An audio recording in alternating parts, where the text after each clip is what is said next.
ഇനി ബജറ്റിൽ വലിയ വിമർശനമാണ് ഉയരുന്നത്. അതിലേക്ക് കൂടി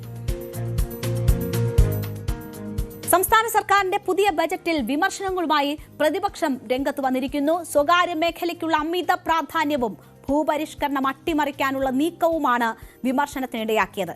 വൻകിട കോർപ്പറേറ്റ് താൽപര്യങ്ങളാണ് ബജറ്റിൽ ഉയർന്നു വരുന്നതെന്ന് പിണറായി കുറ്റപ്പെടുത്തുമ്പോൾ സ്വകാര്യ നിക്ഷേപത്തെ പ്രോത്സാഹിപ്പിക്കുക എന്നത് തന്നെയാണ് തങ്ങളുടെ നയമെന്ന് പറയുകയാണ് മുഖ്യമന്ത്രി വി.ഡി. സതീശൻ. ഇനി അത് തന്നെയാകും കേരളത്തിലെ വലിയ രാഷ്ട്രീയ ചർച്ച.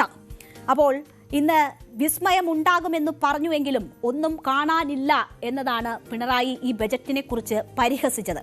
കേന്ദ്ര സർക്കാരിന്റെ നയങ്ങൾ പിന്തുടർന്ന സംസ്ഥാനത്തും സ്വകാര്യവൽക്കരണത്തിന് കൂടുതൽ പ്രാധാന്യം നൽകുന്നതാണ് ബജറ്റെന്ന് പിണറായി കുറ്റപ്പെടുത്തി. ബജറ്റ് സ്വകാര്യ മേഖലയ്ക്ക് കൂടുതൽ അവസരം നൽകുന്നു. ഭൂപരിഷ്കരണം 2.0 എന്ന പ്രഖ്യാപനത്തിലൂടെ കേരളത്തിന്റെ ഭൂപരിഷ്കരണ നിയമം അട്ടിമറിക്കാനും സ്വകാര്യ കുത്തകകൾക്ക് അനുകൂലമായ നയം രൂപീകരിക്കാനും ശ്രമിക്കുകയാണ് എന്നതാണ് പ്രതിപക്ഷ നേതാവിന്റെ ആരോപണം. ആരോഗ്യ മേഖലയിലും സ്വകാര്യവൽക്കരണം പ്രോത്സാഹിപ്പിക്കുന്ന ബജറ്റ് സർക്കാർ ആശുപത്രികളുടെ ശാക്തീകരണത്തെക്കുറിച്ച് മൗനം പാലിക്കുന്നുവെന്നും പിണറായി പറഞ്ഞു. കാർഷിക മേഖലയെയും പരമ്പരാഗത വ്യവസായങ്ങളെയും പൂർണ്ണമായും അവഗണിച്ചു എന്നും പ്രതിപക്ഷ നേതാവ് കുറ്റപ്പെടുത്തി. റബ്ബർ, കശുവണ്ടി, നെല്ല് തുടങ്ങിയ കാർഷിക മേഖലകൾക്ക് ആശ്വാസ നടപടികൾ ഇല്ല എന്നതാണ് പറയുന്നത്. മുൻ സർക്കാർ നടപ്പിലാക്കിയ ക്ഷേമ വികസന പദ്ധതികളിൽ നിന്ന് പിന്നോട്ട് പോകുന്ന സമീപനമാണ് ബജറ്റിലുള്ളതെന്നും പിണറായി കുറ്റപ്പെടുത്തുന്നു. കഴിഞ്ഞ മാർച്ച് മാസത്തിൽ 6300 കോടിയിലധികം രൂപയുടെ നീക്കി ബാക്കി നിലനിർത്തിക്കൊണ്ടാണ് LDF സർക്കാർ ഭരണത്തിൽ നടന്നത്. ജനങ്ങൾക്കായി കൂടുതൽ ആശ്വാസ നടപടികൾ ഇതുപയോഗിച്ചുകൊണ്ട് തന്നെ സ്വീകരിക്കാൻ കഴിയുമായിരുന്നു. അതോടൊപ്പം തന്നെ നാടിന് കൂടുതൽ വികസന നടപടികൾ സ്വീകരിക്കുന്നതിനുള്ള അടിത്തറയായിട്ടും ഇത് ഉപയോഗിക്കാമായിരുന്നു. ഇത്തരത്തിൽ സാമ്പത്തിക സ്ഥിതി മോശമല്ലാതിരുന്നിട്ടും ജനക്ഷേമത്തിന്റെ കാര്യത്തിലും നാടിന്റെ വികസന കാര്യത്തിലും നല്ലതുപോലെ പിൻവാങ്ങൽ ഉണ്ടാകുന്നു എന്നതാണ് ഇപ്പോൾ കിട്ടുന്ന സൂചന.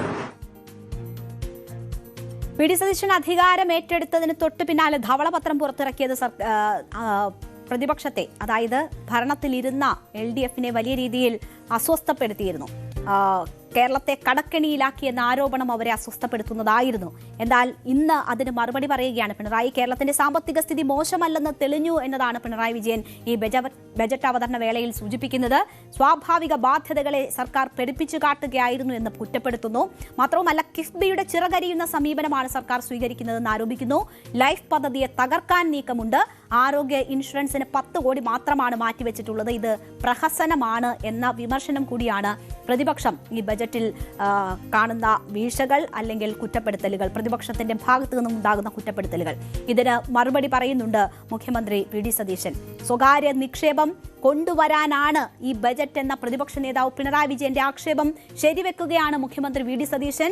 സ്വകാര്യ നിക്ഷേപം ഇവിടെ ഉണ്ടാവണം, സ്വകാര്യ നിക്ഷേപത്തെ പ്രോത്സാഹിപ്പിക്കുക എന്നത് തന്നെയാണ് സർക്കാർ നയമെന്ന് വി.ഡി. സതീശൻ പറയുന്നു. സ്വകാര്യ നിക്ഷേപത്തിലൂടെ തൊഴിലവസരങ്ങൾ സൃഷ്ടിച്ച് സമ്പദ് വ്യവസ്ഥയെ ഉത്തേജിപ്പിച്ച് പണമുണ്ടാക്കി ആ പണം ഉപയോഗിച്ച് പാവങ്ങളെ സഹായിക്കും എന്നതാണ് വി.ഡി. സതീശൻ ഇന്ന് പറഞ്ഞത്, മാധ്യമങ്ങളോട് പറഞ്ഞത്, ബജറ്റ് അവതരണത്തിന് ശേഷം പറഞ്ഞത്.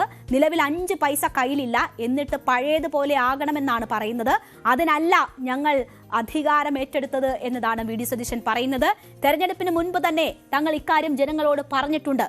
തങ്ങൾ അധികാരത്തിൽ വന്നിരിക്കുന്നത് കേരളത്തെ 25 കൊല്ലം പിന്നോട്ട് കൊണ്ടുപോകാനല്ല, 25 കൊല്ലം മുന്നോട്ട് കൊണ്ടുപോകാൻ വേണ്ടിയാണ് എന്ന് മുഖ്യമന്ത്രി പറയുന്നു. 87,000 കോടി രൂപയുടെ കടവും ഇപ്പോൾ കൊടുക്കേണ്ട ബാധ്യതയും 5 ലക്ഷം കോടി രൂപയുടെ കടവുമുള്ള ഒരു സംസ്ഥാനത്തിന് ഏത് കാര്യമാണ് പബ്ലിക് സെക്ടറിൽ തുടങ്ങാൻ സാധിക്കുക എന്നൊരു ചോദ്യം കൂടി മുഖ്യമന്ത്രി ചോദിക്കുന്നുണ്ട്. ഈ ക്ലീശേ വാചകങ്ങൾ കേട്ട് കുറെ അടിമകളെ കേരളത്തിൽ ക്രിയേറ്റ് ചെയ്തിട്ടുണ്ട്. ഈ ക്ലീശേ വാചകങ്ങൾ പറഞ്ഞ് കുറെ ലെഫ്റ്റ് ജാർഗൻസ് ഔട്ട്ഡേറ്റഡ് ആയ കാലഹരണപ്പെട്ട ലെഫ്റ്റ് ജാർഗൻസ് പറഞ്ഞ് ക്ലീശേ വന്ന വാചകങ്ങൾ പറഞ്ഞ് പ്രസംഗത്തിലും വർത്തമാനത്തിലും പത്രസമ്മേളനത്തിലും. ഞങ്ങൾ അതിനില്ല, അതിൽ കുരുങ്ങിക്കിടക്കാൻ ഞങ്ങളില്ല. ഞങ്ങൾ മാറ്റത്തിന് വേണ്ടിയിട്ടാണ്, പുതിയുഗ കേരളത്തിന് വേണ്ടിയിട്ടാണ്, പുതിയ കാര്യങ്ങളാണ് പറഞ്ഞത്. അപ്പോൾ സ്വകാര്യ നിക്ഷേപത്തെ പ്രോത്സാഹിപ്പിക്കും, അതുവഴിയെ സമ്പദ് വ്യവസ്ഥയെ മെച്ചപ്പെടുത്താൻ കഴിയുകയുള്ളൂ എന്ന് പറയുമ്പോൾ തന്നെ ബജറ്റിൽ ഒരു സ്ഥലത്ത് സ്വകാര്യവൽക്കരണം പ്രഖ്യാപിക്കുന്ന ഒരു വാക്ക് കാണിച്ചു തരാൻ പറ്റുമോ എന്ന് വെല്ലുവിളിക്കുന്നുമുണ്ട് വി.ഡി. സതീശൻ. ഏത് മേഖലയാണ് സ്വകാര്യവൽക്കരിച്ചതെന്ന് ചോദിക്കുന്നു. KSRTCയെ സ്വകാര്യവൽക്കരിച്ചോ, വാട്ടർ അതോറിറ്റിയെ സ്വകാര്യവൽക്കരിച്ചോ? ഒരു മേഖലയും സ്വകാര്യവൽക്കരിച്ചിട്ടില്ല എന്ന് പറയുന്നു. പക്ഷേ എന്താണ് നയം എന്നത് വ്യക്തമാക്കുക തന്നെയാണ് വി.ഡി. സതീശൻ ചെയ്തിരിക്കുന്നത്. സ്വകാര്യ നിക്ഷേപത്തെ പ്രോത്സാഹിപ്പിക്കുക എന്നത് തന്നെയാണ് നയമെന്ന് വി.ഡി. സതീശൻ പറയുമ്പോൾ വരും ദിവസങ്ങളിലെ മുഖ്യ രാഷ്ട്രീയ ആരോപണങ്ങളും ചർച്ചയും ഒക്കെ അതിനെ ചുറ്റിപ്പറ്റിയാകും എന്ന കാര്യത്തിൽ യാതൊരു സംശയവുമില്ല. നമുക്ക് ഒരു ചെറിയ ഇടവേള കൂടി എടുക്കാം. അതിനുശേഷം മറ്റൊരു ഫോക്കസ് വാർത്തയിലേക്ക് കൂടി. കൂടുതൽ വാർത്തകൾക്ക് news 18 Keralam YouTube channel subscribe ചെയ്യുക.